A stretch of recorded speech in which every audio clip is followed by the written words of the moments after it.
2010년대부터 우리나라 젊은이들 사이에 수저계급론이라고 하는 그런 용어가 생겨났습니다. 부모의 재산이라든가 또 부모의 사회적인 지위, 또 부모의 인맥, 부모의 학벌 등이 자녀들에게 영향을 준다는 것입니다. 그래서 사람을 나누기를 금수저, 은수저, 동수저 등으로 구분을 했습니다.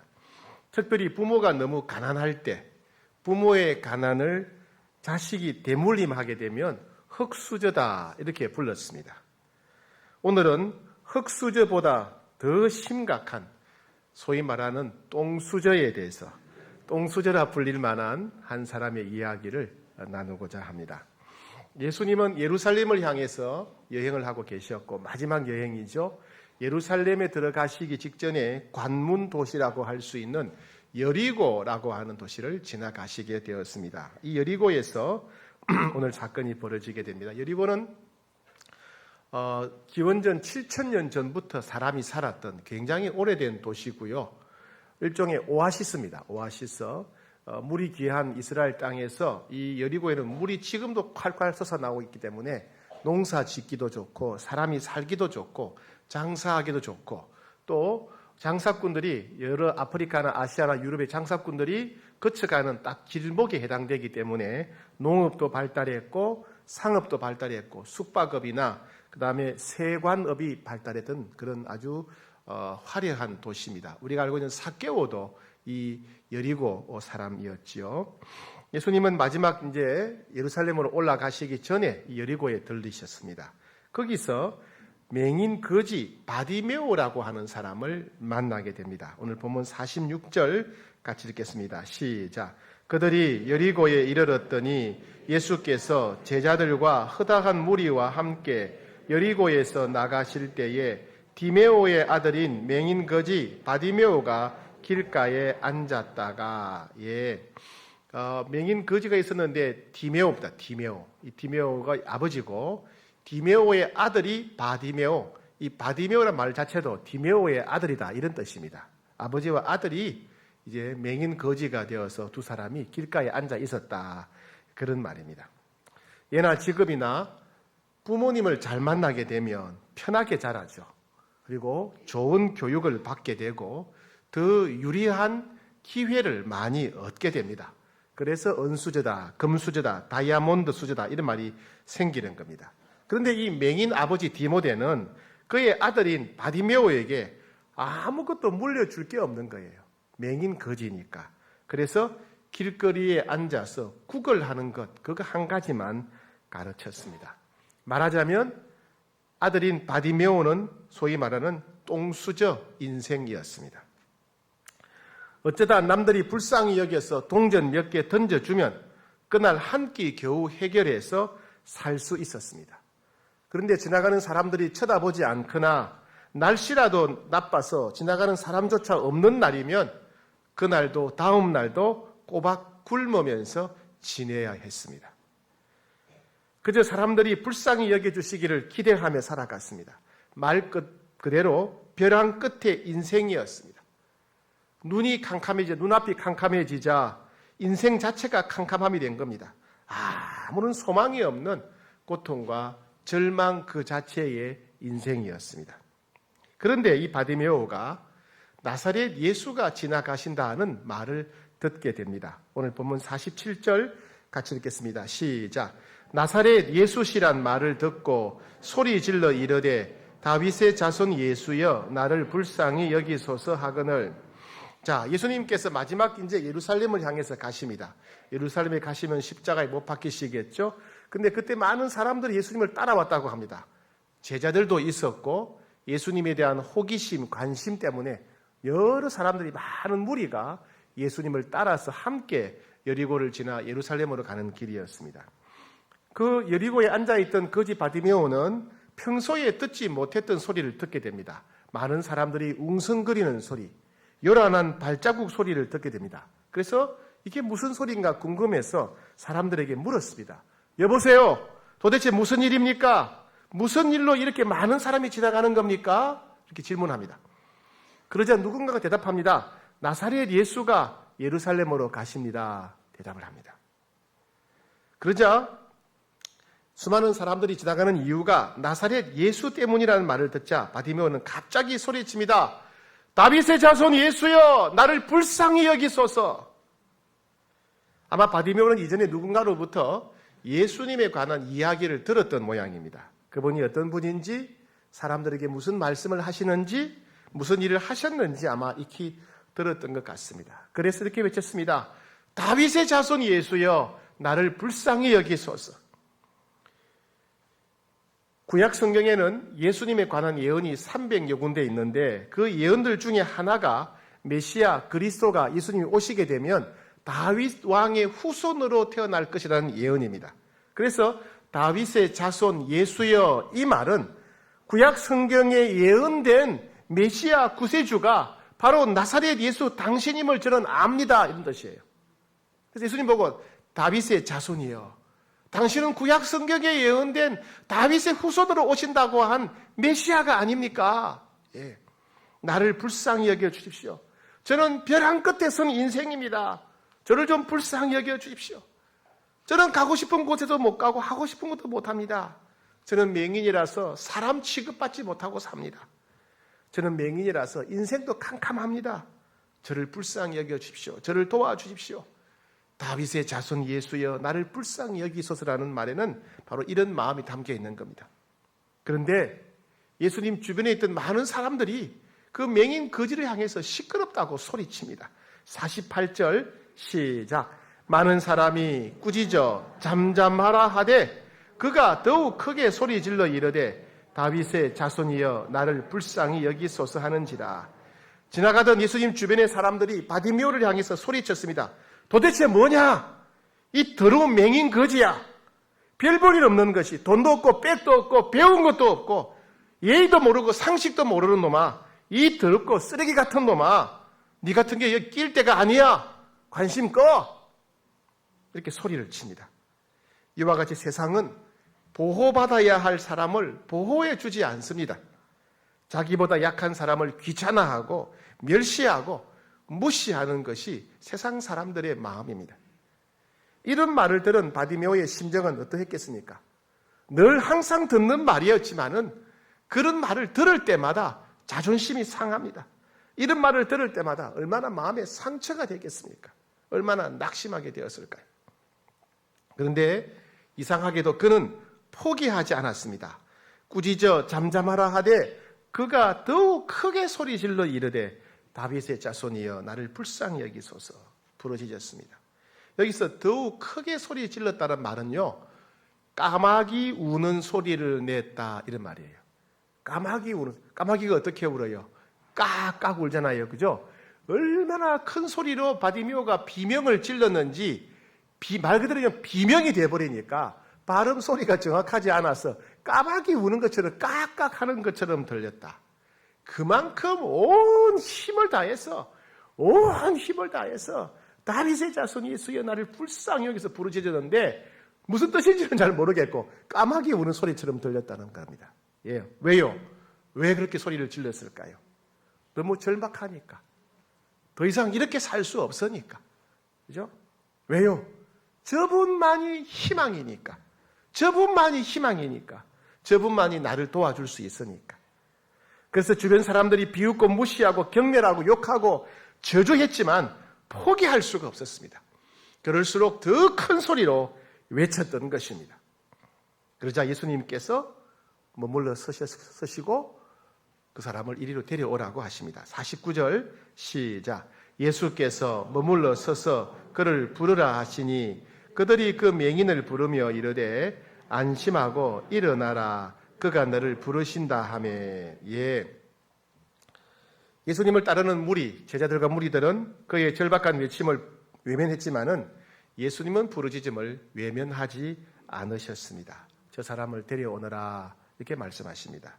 여러분, 예수님은 우리의 부르짖음을 절대로 거절하지 않으십니다. 우리가 아무리 연약하고 우리가 아무리 별 볼 일 없고 우리가 아무리 세상 사람들한테 무시를 당한다 하더라도 예수님은 우리의 요청을 거절하지 않으십니다. 우리 부모가 우리를 거절했다 하더라도, 내 형제, 내 가족, 내 친척들이 나를 무시한다 하더라도, 내 친구들이 내게 아무 관심이 없다 하더라도 예수님은 우리의 부르짖음을 절대로 거절하지 않으십니다. 아멘. 아멘. 예. 이었고 바디메오는 예수님을 향해서 뛰어갑니다. 50절 같이 읽겠습니다. 시작. 맹인이 겉옷을 내버리고 뛰어 일어나 예수께 나아오거늘. 오늘 성경 본문은 바디메오가 얼마나 간절히 원했는지, 얼마나 기쁘게 달려갔는지를 묘사해 주고 있습니다. 이스라엘은 기후 특징이 낮에는 햇빛이 굉장히 뜨거워요. 햇빛이 뜨겁습니다. 그리고 밤에는 또 너무 추워요. 일교차가 아주 심합니다. 그러니까 여러분 TV 같은 데 보면 중동 사람들이 하얀색, 까만색 담요 같은 거 뒤집어 쓰고 다니죠. 그죠? 바로 그게 겉옷이에요. 그게 낮에는 뜨거운 햇빛을 가려주고 하고 밤에는 그걸 듣고 자는 이불이 됩니다. 그러니까 보통 사람들은 재산 목록 1호가 바로 겉옷이에요. 그런데 이 맹인 거지가 뛰어 일어나면서 겉옷을 던져버리고 뛰어 일어나 예수께 나아갔다는 거예요. 나중에 찾을 수 있을까요? 맹인이니까 보이지 않으니까 겉옷을 어디 둔지 모를 거 아니에요. 그러거나 말거나 겉옷을 던져버린 거예요. 이제 이 겉옷이 필요 없다는 거예요. 이제 이 겉옷이 필요 없다는 거예요. 이건 아무것도 아니라는 거예요. 지금 내게 중요한 것은 저분을 만나는 것이지 이건 아무것도 아니라는 거예요. 얼마나 간절히 원했는가 하는 걸 알 수 있죠. 왜? 겉옷을 입고 뛰다가 걸려 넘어질 수가 있으니까. 제가 얼마 전에 결혼식에서 걸려 넘어졌어요. 그죠? 옆에 커튼이 있는데 그것도 모르고 그냥 밟다가 걸려 넘어졌는데, 예, 그런 담요를 뒤집고 입고 가다가 걸려 넘어질까봐 확 던져버리고 그리고 달려갑니다. 예. 그러자 예수님께서 그 맹인에게 네가 원하는 게 뭐냐라고 물으십니다. 51절 시작. 예수께서 말씀하여 이르시되 네게 무엇을 하여 주기를 원하느냐? 맹인이 이르되 선생님이여 보기를 원하나이다. 자, 맹인이 바디메오가 예수님 앞으로 달려왔습니다. 예수님 물으세요. 맹인에게 내가 너에게 뭐 해주기를 원하느냐? 예. 근데 이상한 질문이에요. 왜 이상하냐 하면 그걸 모를 리가 있어요. 맹인이 왔는데. 더군다나 예수님은 사람의 마음과 생각을 다 아시지요. 그죠? 가버나움에서 예수님 설교하실 때 바리새인들과 서기관들이 속으로 예수님을 비웃었어요. 속으로, 그죠? 속으로 비웃었는데 예수님이 그들의 마음과 생각을 아셨다 그랬어요. 그죠? 예수님은 마음, 생각과 속을 다 아신단 말이죠. 그런데 내가 너에게 뭐 해주기를 원하느냐? 아시면서 왜 물으세요? 누가 봐도 알 수 있는 것인데. 불필요한 질문이라는 거예요. 그죠? 알면서 왜 물으셨을까요? 그것은 바디메오의 대답을 보면 알 수 있어요. 바디메오가 어떤 대답을 하느냐가 중요한 거예요. 여러분, 바디메오가 어떤 대답을 할 수 있는지 우리가 한번 상상해 봤으면 좋겠습니다. 예를 들면 만약에 바디메오가 예수님을 큰 부자로 알았다면 어떻게 질문했겠습니까? 예, 제가 그저께 어저께 오늘까지 사흘을 내리 굶었습니다. 선생님, 제게 몇 푼만 적선해 주십시오. 따뜻한 밥 한 끼 저녁을 먹는 게 소원입니다. 이렇게 말했겠죠. 만약에 이 바디메오가 예수님을 능력이 있는 사람, 힘이 있는 사람을 알았다면 이렇게 말했겠죠. 부디 저를 불쌍히 여겨주셔서 좋은 자리, 일자리 하나 구해 주십시오. 이래봬도 앞은 보이지 않지만은 머리 하나는 똑똑합니다. 이렇게 말했겠죠. 아니면 이 바디메오가 예수님을 고위 관리로 알았다면 예수님, 저는 장애인이기 때문에 너무 억울한 일을 많이 당했습니다. 제 억울함을 좀 바로잡아 주십시오. 이렇게 말했을 것입니다. 무슨 말입니까? 내가 너에게 뭐 해주기를 원하느냐? 여기에 대해서 바디메오가 어떻게 답하느냐, 어떻게 부탁하는가를 들어보면 이 바디메오가 예수님을 어떤 분으로 믿고 있는지를 알 수 있는 거예요. 즉, 내가 너에게 뭐 해주기를 원하느냐? 이런 질문은 너는 나를 누구라고 생각하느냐? 이런 질문이에요. 즉, 너는 내가 누구라고 생각하느냐? 너는 나를 누구라고 믿느냐? 예수님의 믿음에 관한 질문이라고 할 수 있습니다. 그자 맹인이 이렇게 말하죠. 51절 보니까 보기를 원합니다. 예수님, 제 눈을 열어 주십시오. 제가 볼 수 있게 해 주십시오. 하나님은 말씀으로 세상을 만드셨지 않습니까? 하나님과 동등한 예수님은 능히 말씀으로 고쳐주실 줄 믿습니다. 태어날 때부터 선천적 시각장애라 할지라도 예수님은 고쳐주실 줄 믿습니다. 말씀만 하십시오. 명령만 하십시오. 예수님이 말씀하시는 대로 이루어질 것입니다. 즉 맹인이 예수님에게 무엇을 원하는지를 표현하는 것 자체가 예수님에 대한 믿음의 표현이었다는 거예요. 믿음의 고백이었다는 겁니다. 그렇죠? 내가 너에게 뭐 해주기를 원하느냐? 이 질문에 대해서 이 질문은 바로 너에게 믿음이 있느냐? 네가 믿느냐? 같은 말씀이죠. 예수님은 병을 고쳐주실 때마다 항상 사람들에게 물으셨어요. 네가 믿느냐? 네가 믿느냐? 물으셨어요. 믿음이 없는 자에게는 아무런 일이 일어나지 않았어요. 예수님은 전능한 분이시지만은 믿음이 없는 자에게는 아무런 일이 일어나지 않습니다. 그러나 믿음이 있는 자에게는 이렇게 말씀하셨죠. 내 믿음대로 될지어다. 믿음대로 될지어다. 그랬더니 그 믿음대로 기적이 일어났습니다. 예수님에 관해서 많이 아는 것이 중요한 게 아니라 예수님을 믿는 믿음이 있어야 됩니다. 막연하게 기도를 많이 하고 큰 소리로 기도하는 게 중요한 게 아니라 믿음으로 기도하는 것이 중요하다는 말씀입니다.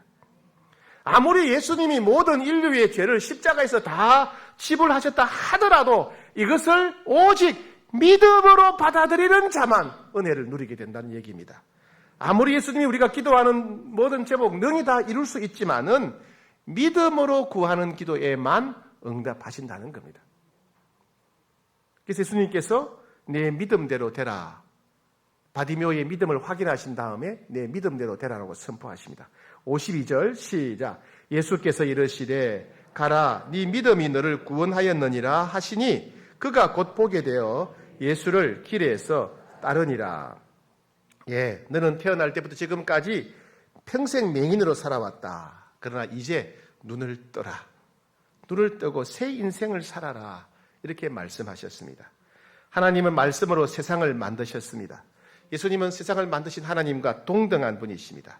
마찬가지로 예수님이 말씀하시면 만물이 복종하게 되는 것입니다.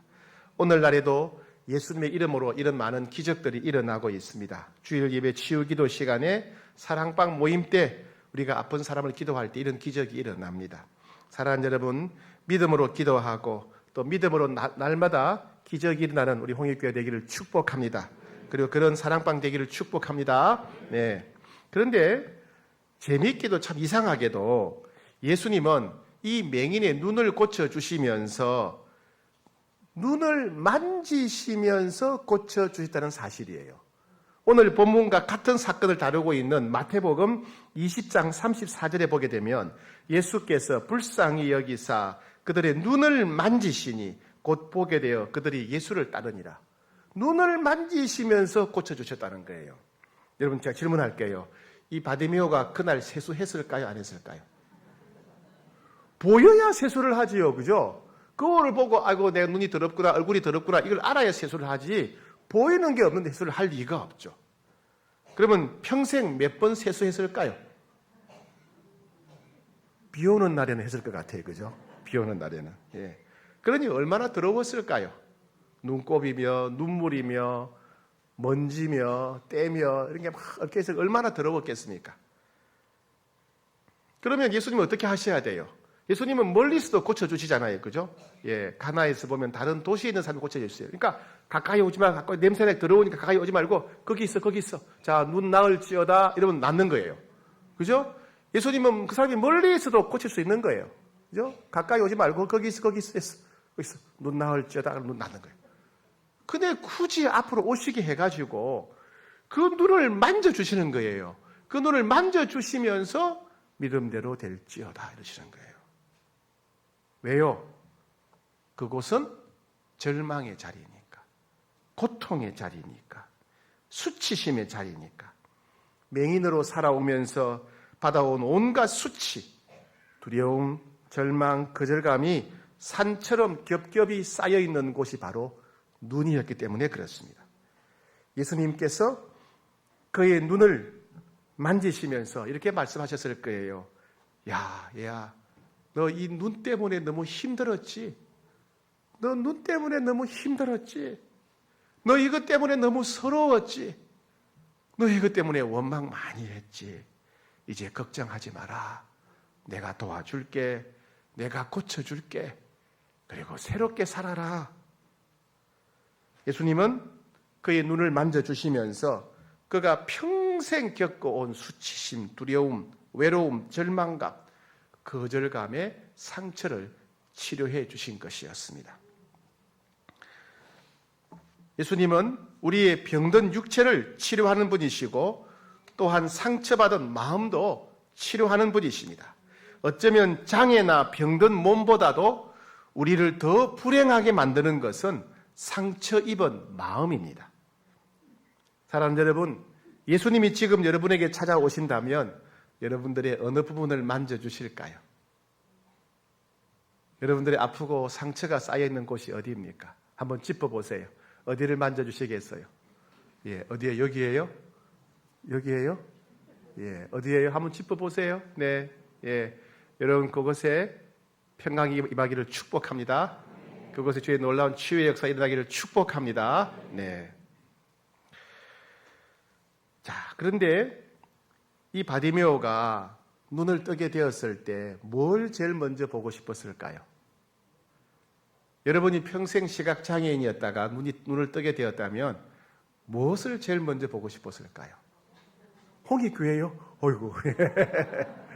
뭘까요? 아마 어머니이지 않을까, 어머니. 그죠? 어머니, 나를 낳으신 어머니, 나를 보살펴주는 어머니. 우리 어머니 얼굴 어떻게 생겼을까? 그죠? 내 형이나 동생 어떻게 생겼을까? 우리 집은 어떻게 생겼을까? 꽃이 너무나 예쁘다던데 꽃은 어떻게 생겼을까? 하늘이 파랗다던데 파란 하늘은 어떻게 생겼을까? 정말 가보고 싶고 보고 싶은 게 너무나 많았을 거예요. 그죠?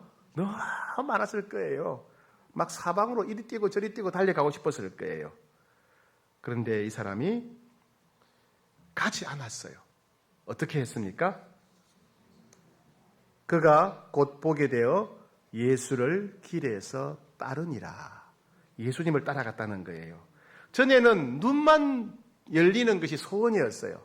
눈만 뜨게 되면 더 이상 아쉬울 게 없을 것 같았어요. 근데 육체적인 눈을 뜨고 보니까 영적인 눈이 열리게 된 거예요. 예수님이 어떤 분인지 더 깊이 알게 된 겁니다. 아, 이분이 메시아구나. 이분이 그리스도구나. 이분을 더 깊이 믿어야 되는구나. 이분을 따라가야 되는구나. 알게 된 거예요. 예. 전에는 문제만 해결되면 눈만 열리면 된다고 생각했었는데 눈이 열리고 보니까 영적인 진리를 깨닫게 되고 눈이 열리는 것보다 예수님을 믿고 따르는 것이 더 중요하다는 것을 깨닫게 된 것입니다. 그래서 길에서 예수님을 따르니라. 십자가의 길을 같이 걸어갔다 그 말입니다. 십자가의 길을 같이 걸어갔다. 예수님을 따르는 제자가 되었다. 그런 말씀이에요. 예. 자, 여러분 성경에 보면 예수님이 병을 고쳐준 사람들이 많이 나와요. 그죠? 나병 환자. 이름 아세요? 예수님이 고쳐준 나인성 과부의 아들 이름 아세요? 귀신 들렸던 사람 이름 아세요? 중풍병자 이름 아세요? 지붕을 뚫고 온 중풍병자 이름 아세요? 없어요. 그죠?